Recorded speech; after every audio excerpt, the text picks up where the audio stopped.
Chase writes, GPS navigation recommendations for someone new to long-distance offshore rides. A Garmin GPS, handheld Garmin GPS is fine. I do not think you need the chart plotter. I do not think you need the big giant Fish Pro 8-inch screen.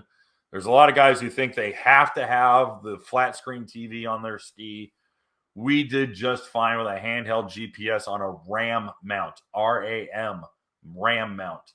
A RAM mount with a handheld Garmin GPS will do you solid. You'll be great. Hey guys, thanks for hanging out. This clip was taken from our weekly podcast that we record here every Sunday night at 8 p.m. Eastern Standard Time. If you want to watch the whole video, you can go to the Watercraft Journal's YouTube channel, go to playlists, and then click on live sessions. You're going to see it there. Otherwise, go ahead and leave a like, a comment, and definitely subscribe to the channel. It helps us grow. And again, thanks again for watching our videos, and we hope to see you soon.